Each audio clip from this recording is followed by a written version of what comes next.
Mr. Mayor, I want to pivot to a different topic, which is immigration. You're meeting with Trump's border czar next week. You also, and you came on Squawk back in March and talked about those debit cards that you were advocating to be giving to migrants. That program is ended. But I'm curious whether you think in the end that was the right decision or the wrong decision, not to end it, but to begin it. And they were not debit cards, they were food cards. And, you know, some of the sensationalism that was attached to it didn't understand the full mission. These were food cards. The law requires us to feed the migrants and asylum seekers that are here. We saw that there was food waste. And during the emergency, we gave them food cards where they had to purchase food on those cards. Instead of purchasing it from large conglomerates, we were able to spend the money locally in our local stores, our bodegas, our supermarkets. This was a smart idea of recycling the dollars within our city. And the reason we ended the program is because of the job we've done. 220,000 migrants and asylum seekers in the city, 170,000 we were able to move to the next leg of our journey because of smart policies. We brought down the cost of the migrants and asylum seekers. This cost our city $6.4 billion that the federal government should have picked up the price tag, and they didn't. So we made the right decision. And I think now we have an administration that we can work with to further secure our borders and deal with this immigration crisis we're facing. Oh, now you got an administration you can work with, which basically tells me one of two things, right? The first, which is the thing that I believe the most, is that all of this stuff is career motivated, politically motivated, meaning that everybody was banking on Biden, Kamala Harris, and the Democrats maintaining power. They were banking on it initially. When they supported it, I don't believe, even for a little bit, and this is my honest to God opinion, I don't believe that Eric Adams, even for a little bit, thought that this was a good idea.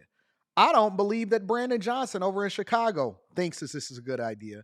I do think that there's a little bit of unscrupulous behavior that's going on behind the scenes, but I can't prove that, so I can't necessarily speak to that. I'm going to separate it from what I actually know to be true. But the reality is this. They pushed an agenda. They aligned themselves with the Democratic Party. The minute that Eric Adams started to get a little bit antsy because they were not getting the reimbursements for what the cities were spending to support these migrants, and the fact that they had to start paring down the amount of money that they allocated for public safety and police officers, sanitation, schooling, all of that stuff, is when everything started to hit the road. And the fact that he didn't play ball is one of the reasons why they didn't advocate for him or seek any kind of assistance in promoting Kamala Harris and being president of the United States of America, but he's the mayor of the largest city inside of United States of America. How does that make sense? Next thing you know, you start seeing the Department of Justice investigating him. Everybody around him is getting raided. Everybody around him getting raided? Really? So now he's saying, well, this is an administration I can work with.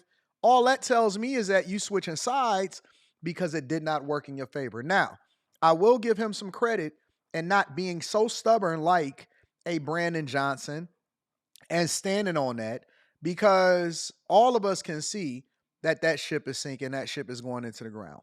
However, the main thing is I don't believe that he aligned or that he even aligned with the Democratic agenda, let alone the Biden and Kamala Harris agenda. And so he was one of the first ones that started to jump ship and say, you know what, this ain't really working out for me. And that's one of the reasons I believe that he got punished the most.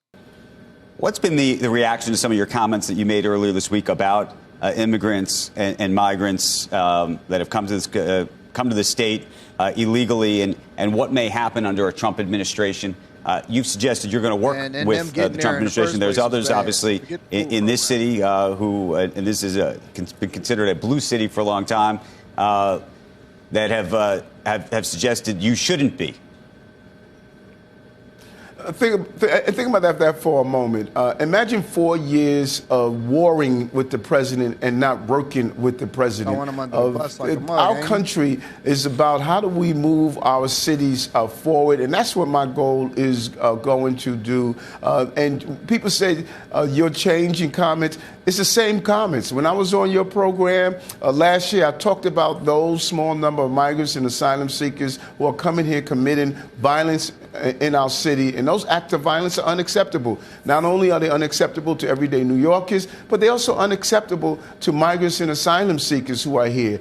Anyone that commits a crime in this city should be held accountable, and those who are here based on the guests of our city and our country, they should be removed from our country after they serve their time. And I've been consistent on that no matter who's the president at the time. They're trying to blur the lines now between being Democrat and Republican because they see that the Democratic ship is sinking.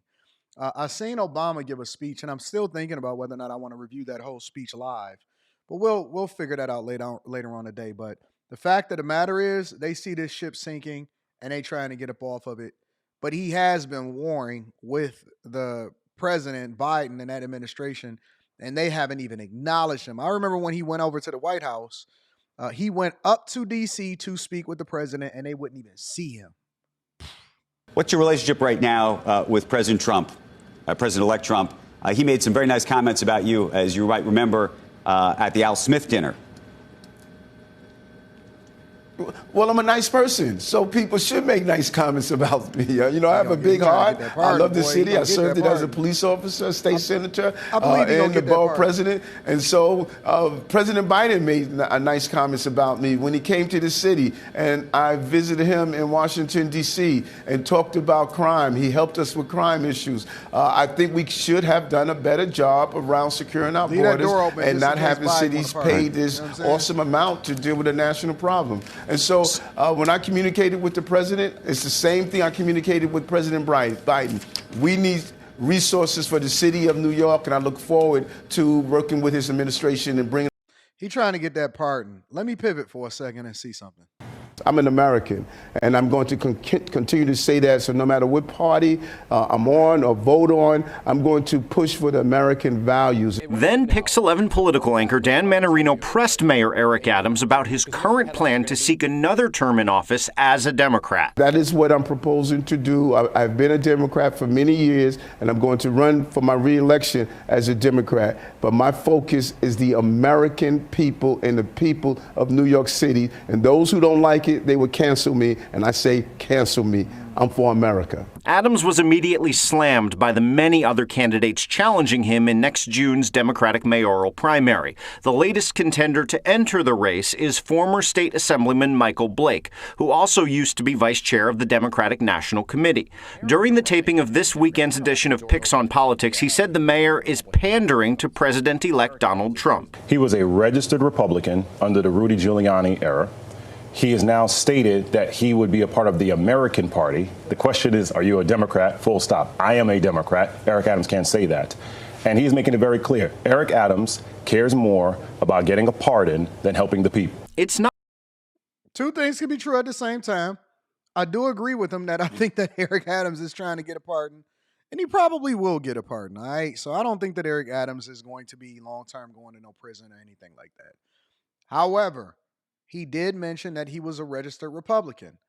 We know that in these Democratic strongholds, regardless of whatever your values are, that you basically have to run as a Democrat. They don't care about your ideas.